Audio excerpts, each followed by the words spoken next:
proportional response. Book 1, Chapter 17, Part 5, Rules.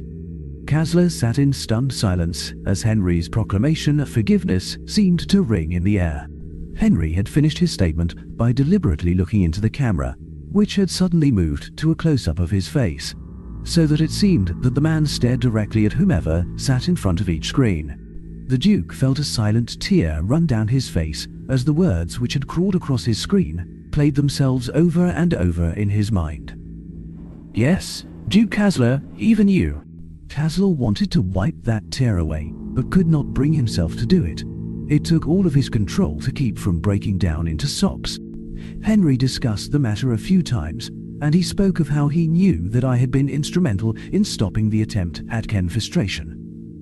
But he never actually said these words.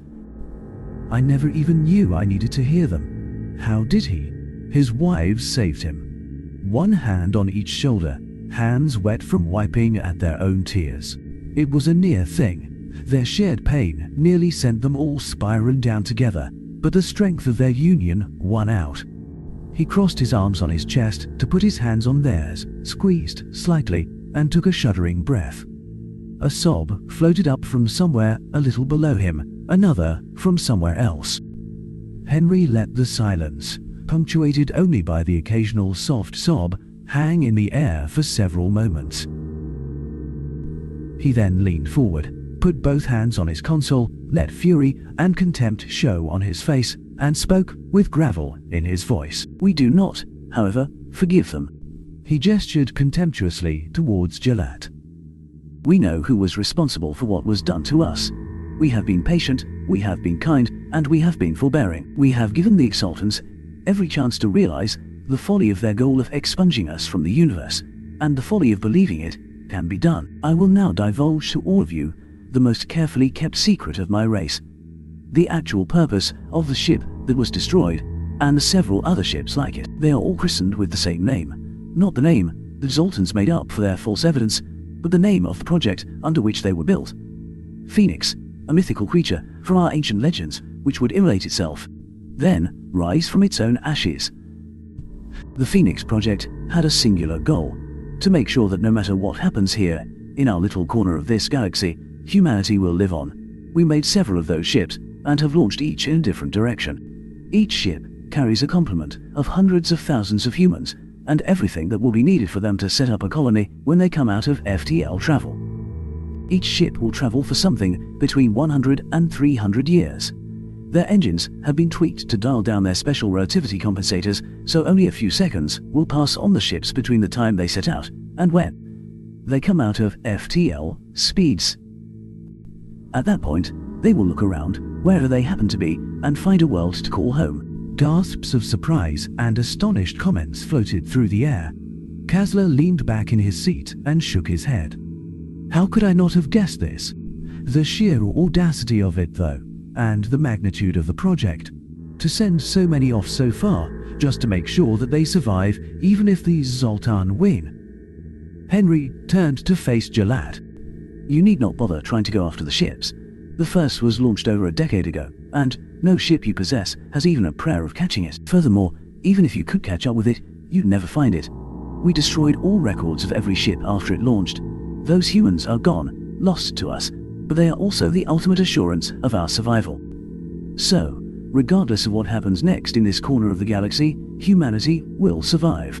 Henry turned back to face the council, and his features seemed like they could have been chiseled from stone. That is not what I stand here today to tell you, however.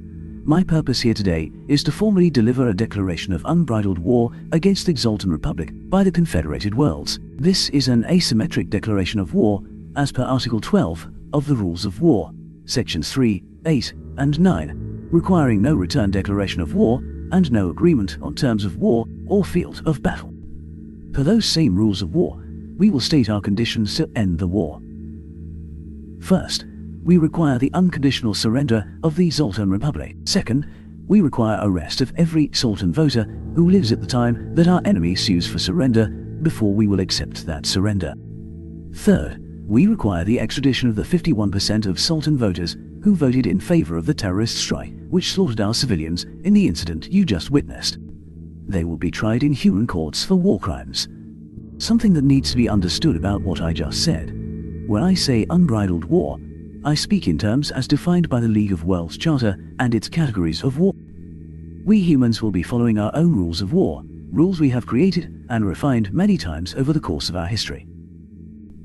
The most famous of those rules we call the Geneva Convention, and we will be following most of those rules. Henry's countenance darkened, and his chin dropped slightly. We humans have a great many rules for war. I regret that the Exaltans have put us in a position where all of you are about to find out why. Henry let that hang in the air a moment, then lifted his chin again and let his features soften a little, which, to Caslor's eyes, meant they seemed to go from chiseled stone to carved wood. The Confederation of Worlds wishes to make one thing very clear to all citizens of the League. The purpose of this war is to bring justice to the voters of the Exaltan Republic, not to subjugate the Republic itself, nor its citizens. We are certainly not declaring in any way against the other members of this council or our fellow citizens of the League. Caslor sat bolt upright in his chair at that last statement, and he noticed that several others seemed to have caught the nuance. He wouldn't dare, would he? Caslor took a good look at Henry's face, amplified on his platform screen. He then looked over at Yoro, who had started typing furiously on her thighs, then suddenly stopped. She turned to him and gave him a grave nod and quirked a single eyebrow at him, the decades of their marriage belaying the need for words. She's right. I would not hesitate to dare so if I stood in his shoes. Still, mutters and shouts began to sound off from the many ambassadorial platforms. Some shouted at Henry, others at one another as the implications of Henry's words sank in. The human only gave them a few moments before he continued. Caslor noted that only Henry's voice seemed to be picked up by the microphone. Make no mistake, however. As of now, the Confederated Worlds are waging an unrestricted war. We will do our best to minimize casualties and damage to anyone who is not among our targets, but understand this. There will be no forbearance of, nor hesitation to remove, any obstacle placed between ourselves and our enemy. To the billions who are viewing this, the Confederation beseeges you. Stay out of our way. Caslor let out a breath he hadn't realized he'd been holding. Yes, he did, indeed, dare. The secret of Kenfistration is out, among other things. Part of me wishes I could fault him for it, but Yoro is right. I would do no less. Henry continued. We are not coming for you. We do not hold you responsible for the harm that has befallen us, and we wish you well. Ambassadors, please make it very clear to your nations that we will harm no one who doesn't get in our way. To the many heads of state out there, please understand that you and your people are only in danger if you place yourselves between us and our prey. We do not ask that any of you join us in this fight. We will prosecute this war on our own if we must. At the same time, we will turn down aid, whether that aid be material, martial, or simply moral support, from no one. If you wish to join us in throwing off the yoke of centuries of lies, oppression, murder, and genocide, then we will welcome you to the cause. I make this plea to all sapient beings of goodwill and who value life. I also make a particular plea to the Exaltan non-voters. You have, for far too long, suffered under the heel of the self-styled elites of your species. They have raped your daughters, murdered your sons, and sent your children off to fight in wars for nothing more than their own profits, or worse, their own dark entertainment, all while stealing the very food off your plates. Do not, I beg you, let them place your bodies between themselves and our righteous fury.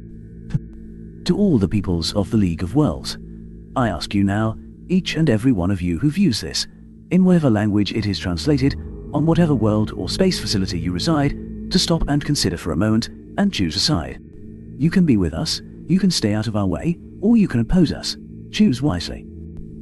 With that, Henry reached out and passed his hand through a control, then continued to speak. Ambassadors of this council, I have now turned off the video feed from this chamber that was going out to every citizen of the League. To answer your accusatory gestures and shouts, yes, I have taken illegal control of this meeting, and yes, I have broken a great many of the Council's rules to deliver this declaration of war. He gestured to the freeze-frame holo display of the Phoenix ship detonating. Jalat knew that ship was of no military value, and obviously intended to try and drag all of you into a war to attempt the annihilation of my species. Consider, for a moment, how you would have fared in that war, and the futility of that war given the steps we have taken. Now, think back to the many indignities I have suffered, quietly, at the hands of the Zoltan, the many times they abused and violated council rules to prevent me from speaking and understand something. I could have done this at any time. My people penetrated the computer network of this facility before I was even appointed as ambassador here, and I could have taken control like this whenever I wished. I did not. That I have done so now will, I hope, help you understand the gravity of this declaration and the level of determination that humanity has regarding this war. This session of the Council is now ended. Before you stand there and protest that I don't have the authority to end it, understand that I have the ability to end it, and I am doing so now. Once you exit through your door, you will find that this chamber will remain locked for the 3 standard days required between a declaration of war and the initiation of hostilities, and for 1 day after that. Unless, of course, the Zoltan violate the rules of war and encroach on human space, or start shooting within those 3 days, in which case the chamber will open so that a vote of censure can be cast. Kasler flinched slightly as he heard the door behind him unlock. You will notice, as you leave, a strong human military presence around the embassy compound. They are here for your protection and will act only if someone is threatened, and then only as much as is required to stop whatever situation arises. You know, all of you, that the Zoltan have a penchant for slaughtering ambassadors when things go badly against them, and they have been embarrassed twice in a week. The embassy compound is secure, and will remain that way. Go now, in peace, and consider what that Henry gestured with contempt at Jalad. attempted to do today, and how you wish to respond to it. May you find peace and strength to make it through the troubled times that are upon us. With that, Henry's platform started to move. The lights in the chamber went out, and Kasler could hear the noise suppression systems fire off, muting the screamed threats of Jalad. He watched as ambassadors stood, some stiffly, some with something akin to relief, and walked out of the chamber. Each door cycled closed as soon as its platform emptied, and the lights around that platform went out. Jalad had stopped moving at some point and taken to standing there, her eyes so red they seemed to glow in the chamber's gathering darkness, staring an obvious threat at everyone. Kasler took one last look at his screen. It, as did every platform in the chamber, displayed Jalad's signature on the orders. The true orders, to murder the civilians on board the oversized colony ship. He took another look down at Jalad. You are a dead woman, Jalad, even if you don't understand that yet. Humanity will not stop until you have either been tried for your crimes and executed, or died in the fighting. Everyone who was in this chamber knows it, and they all fear humanity more than they do you and yours. Yet, you stand there and think those red eyes can intimidate. Kasler waited until Jalad had turned to stare at an ambassador on the lowest tier of the chamber, then signaled his wives and quietly left.